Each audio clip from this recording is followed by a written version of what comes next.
प्यारे विद्यार्थियों, हमने पिछले वीडियो में ये बताया था कि पुष्प के जो विभिन्न भाग हैं उसमें जनन भाग और सहायक भाग उसके बारे में अध्ययन किया था। बाद में जो सेकंड वीडियो बनाया था हमने जनन भाग में, आज हम लोग ले रहे हैं गुरु बीजाणु धानी का अध्ययन। गुरु बीजाणु धानी, जिसे बीजांड कहते हैं, बीजांड या ओव्यूल का अध्ययन करते हैं। जो गुरु बीजाणु धानी है उससे पहले देख लेते हैं कि ये पुष्प का कौन सा भाग है। ये पुष्प का मादा जनन भाग कवर करता है और उस मादा जनन भाग के अंदर जो ये संरचना है ये चक्र चक्र है। पुष्प का चक्र चक्र ये संरचना है। इसका पहला भाग ये हमने पहले से प्रीवियस क्लास में कवर कर रखा है। स्त्री केशर, इसको वर्तिकाग्र स्त्री केशर या वर्तिकाग्र जो है चौड़ा भाग है और परागकणों के अवतरण का मंच है। परागकणों के अवतरण का मंच, the landing stage of pollen grains का कार्य करता है। इंपॉर्टेंट क्वेश्चंस है ये सारे जो परीक्षा में बनते हैं। फिर सेकंड है वर्तिका, जो एक पतली नली वाला संरचना है। दूसरा पुलंग भाग या अंतिम भाग स्त्री केशर का, जिसको अंडाशय कहते हैं।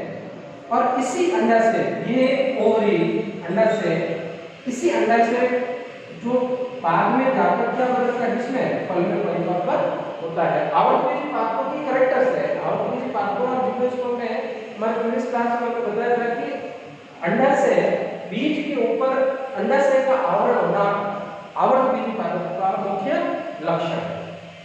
इस अंडाशय की जो संरचना है उसके बाद यहाँ पर आता है पुष्पाशय, और यहाँ पर अंदर की तरफ एक गुहा पाई जाती है। उस गुहा का नाम है गर्भाशयी गुहा। गर्भाशयी गुहा, उस गर्भाशयी गुहा के अंदर एक गोल संरचना होती है जिसका आज हमें अध्ययन करना है। इसी संरचना का अध्ययन करना है। ये जो है ये सारा ये है। उस गर्भाशयी गुहा के अंदर जो गोल संरचना होती है उसी को कहते हैं बेटा बीजांड। और ये बीजांड का भविष्य जो बाद में बीजांड है वो किस में बदलेगा, बीज के अंदर। ये सारे क्वेश्चन है, ये क्वेश्चन आते हैं। बाकी पुष्प के अन्य भाग नीचे गिर जाते हैं, डीजेनरेट हो जाते हैं, जबकि ये जो भाग है अंडाशय कण में बदल जाता है और बीजांड है तो बीज में बदल जाता है। अब उसके बाद में यहाँ पर संरचना की गोल संरचना है, उसके बारे में क्या है, ओव्यूल या इसे गुरु बीजाणु धानी कहते हैं। अच्छा क्वेश्चन है, नामक चित्र है, 4 नंबर का क्वेश्चन भी आता है। बीजांड की संरचना और बीजांड के प्रकारों के बारे में अध्ययन कीजिए। यहाँ पर क्या संरचना है, तो यहाँ एक गर्भाशय गुहा के अंदर अपरा पाई जाती है। उस अपरा के द्वारा इस अंडाशय में वो गर्भाशय गुहा के अंदर ये बीजांड जुड़ा रहता है। अपरा से का जो यहाँ से क्वेश्चन कवर होता है। अब इस बीजांड की संरचना का नामांकित चित्र हम देखते हैं। तो यहाँ पर क्वेश्चन ये है कि विभिन्न प्रकार के जो बीजांड है उस बीजांड के अंदर की जो गोल संरचना है वो वास्तव में प्रारंभिक अवस्था में होती है। प्रारंभिक अवस्था में इसे गुरु बीजाणु कण कहते हैं। बहुत अच्छा क्वेश्चन है। गुरु बीजाणु कण, मेगास्पोरोफिल्स कहलाती है गुरु बीजाणु कण। और ये गुरु बीजाणु कण, वैसे ही आपने कहा था पुष्प पादप का क्या है, रूपांतरित प्ररूप। पुष्प क्या है, पादप का जनन भाग है। जब पुष्प लग रहे हैं तो इसका मतलब हो गया उसकी जनन आयु शुरू हो गई। तो पुष्प रूपांतरित पर्ण है, तो उसमें से जो है जो गुरु बीजाणु धानी बनती है वो गुरु बीजाणु पर्ण के द्वारा बनती है। अब प्रश्न ये है कि इसके विभिन्न स्ट्रक्चर्स हैं, जिसमें से 82% आवर्तबीजी पादपों में, एंजियोस्पर्म्स या आवर्तबीजी पादपों के अंदर ये अतीत प्रकार का बीजांड पाया जाता है। ये क्वेश्चन बनता है नेट देखा इंपॉर्टेंट क्वेश्चन है मेडिकल में और बोर्ड एग्जाम में क्वेश्चन बनता है कि प्रत्येक प्रकार का बीजांड परिपक्व बीजांड का नामांकित चित्र बनाओ। प्रारंभिक अवस्था में गोल संरचना होती है, अविभजित कोशिकाएं होती है, फिर बाद में धीरे धीरे इसमें विभाजन होता है, नामांकित चित्र बनाते हैं। तो ये जो प्रत्येक प्रकार का बीजांड है वो कुछ इस तरह से है, देखिएगा ये इस तरह की संरचना है जो कवर करती है विभिन्न कोशिक गोल संरचना है। इस गोल संरचना के अंदर जो भाग है वो दो भाग है। कितने भाग है? दो भाग है। बीजांड के दो भाग है मुख्य रूप से। एक तो होता है ये जो इसको कहते हैं बीजांड ग्रंथ, फनिकल या बीजांड ग्रंथ, पहला भाग। और दूसरा जो भाग है गोल संरचना है, बहुत इंपॉर्टेंट है, परीक्षा में क्वेश्चन बनता है ये बीजांड काय। इस भाग को क्या कहते हैं? बीजांड काय। या यहां से प्रश्न इंपॉर्टेंट है, न्यूक्लियस के नाम से कई बार क्वेश्चन बना हुआ है। न्यूक्लियस क्या है? बीजांड काय। तो कितने भागों से मिलकर बनता है? बीजांड कितने भागों से मिलकर बना है? पहला बीजांड ग्रंथ फनिकल और दूसरा जो है वो है बीजांड काय न्यूक्लियस। इंपॉर्टेंट हो गया, क्लियर। अब हम इसके देखते हैं। तो सबसे पहले प्रश्न में अपन थ्योरी में लिखेंगे, थ्योरी में ये लिखेंगे कि बीजांड एक गोल संरचना होती है जो अंडाशय के अंदर स्थित होती है और उसमें दो भाग है मुख्य रूप से।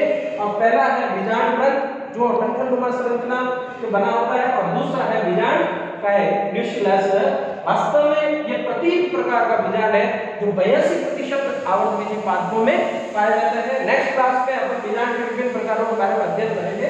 उससे पहले नामांकित चित्र देखते हैं। तो सबसे पहले बीजांड जो है उसकी कोशिका बाहर का आवरण होता है वो एक चपटी कोशिकाओं के द्वारा पूरी तरह से घिरा रहता है।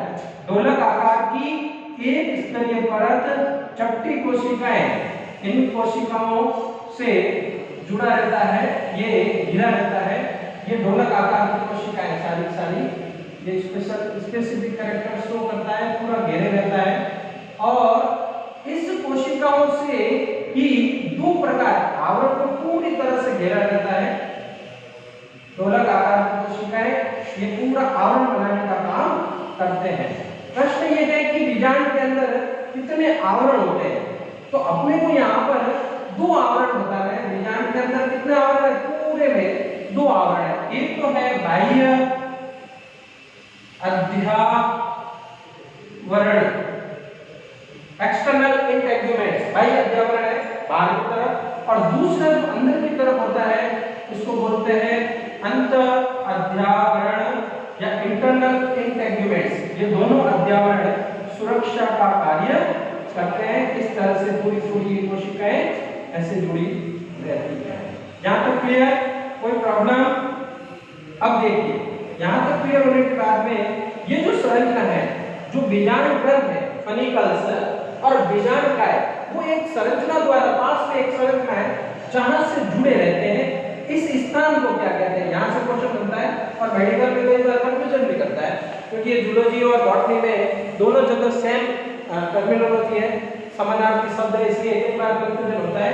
ये है बेटा हाइलम, याद रखिएगा हाइलम। इस स्थान को क्या कहते हैं? ये बीजांड ग्रंथ और बीजांड काय का संधि स्थल है जहां से जुड़े रहते हैं। इस स्थान को जहां से थोड़ा धसा हुआ रहता है।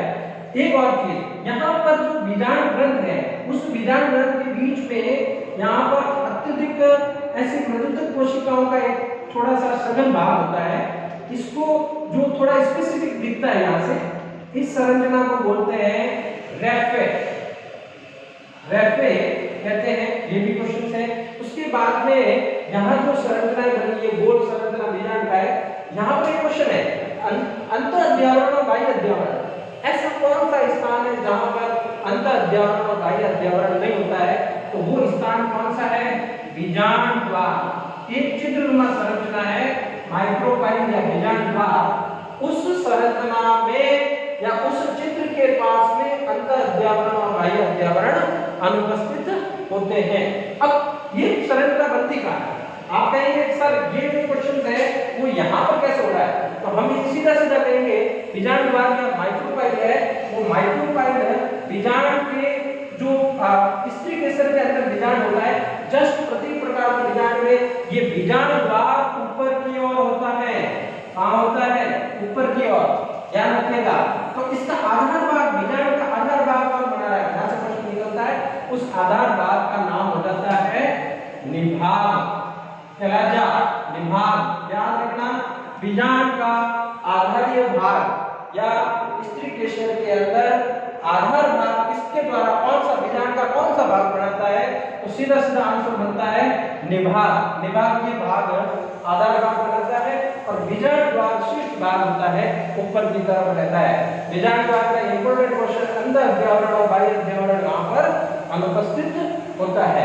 चलो ठीक है, अब ये प्रश्न आया कि ये तो अपरिपक्व अवस्था में अंदर की तरफ जो कोशिकाएं होती है वो एक जैसी होती है। अपरिपक्व अवस्था, वापस बोल रहा हूं, मैच्योर, इमैच्योर, इमैच्योर के अंदर सभी कोशिकाएं एक जैसी होती है, समझा। लेकिन जब ये परिपक्व बीजाणु हो जाता है तो इसके अंदर की कोशिका यहाँ पर वृद्धि करती है और ये परिपक्व बीजाणु के अंदर यहाँ एक गोल संरचना पाई जाती है। किस तरह? बीजाणु द्वार की ओर, माइक्रोकाइल्स की ओर। ये जस्ट प्रतीक यहाँ रिवर्स है, इसको घुमाओ, यहाँ ऐसे होगा। ये इस तरह से संरचना है जिसका बीजाणु द्वार ऊपर की तरफ और निभाग आधारी भाग बनाएगा। The basal part of ovules, सीधा पूछा जाता है कलेजा या कलेजा निभाग। ओके, अब इसकी गोल संरचना है, उस संरचना का नाम है भ्रूण कोश। ये भी क्वेश्चन बनेगा, एम्ब्रियो सेक के नाम से क्वेश्चन बनता है। ये पूरा यहाँ पर प्रश्न बनता है। ये जो भ्रूण कोश है ये आवृत्ति पार्टों की भ्रूण कोश संरचना है और इस संरचना की विशेषता नेक्स्ट क्लास में पढ़ेंगे, क्योंकि पूरा डिटेल पढ़ना है। बस अपने को इतना याद रखना है यहाँ पर कि ये जो संरचना है ये भ्रूण कोश है और बीजाणु द्वार की तरफ होती है भ्रूण कोश कहलाती है, एम्ब्रियो सेक कहलाती है। यहाँ पर विभाग की ओर की जो भ्रूण कोश कोशिका है इसको प्रतिमुखी कोशिका कहते हैं। क्या कहते हैं? प्रतिमुखी कोशिका है। क्या कहलाती है? एंटीपोडियल सेल्स या प्रतिमुखी कोशिकाएं कहलाती है। 3 कोशिकाएं होती है। जब आपको बताएंगे कैसे आएंगे, ऐसा कवर हो जाएगा। एंटीपोडियल सेल्स निभाग की ओर और जस्ट इसके विपरीत की तरफ कोशिकाएं होती है जिनको बोलते हैं अंड उपकरण, अंड उपकरण एग एपरेटस, अंड उपकरण एग एपरेटस कहलाती है। और बीच में जो कोशिकाएं होती है उनको द्वितीयक केंद्रक कहते हैं, द्वितीयक केंद्रक। बीच में सारा ये भ्रूण नामक के चित्र और आगे कवर हो जाएगा। अब बताएं, यहाँ पर क्वेश्चन बनता है सीधा, ये जो बीच में खाली भाग है उसका क्या होगा? तो उस खाली भाग के अंदर मृदुत्व कोशिकाएं, मृदुत्व कोशिकाएं पूरी तरह से उसको अंदर उपस्थित होती है। इन मृदुत्व कोशिकाओं में यहाँ पर एक विशेष कोशिकाएं भी होती है जिनको योगी या संयोजी ऊतक कवर करता है। ये इस तरह से संरचना कवर होती है। ये मृदुत्व कोशिकाओं से पूरा घेरे हुए रहता है।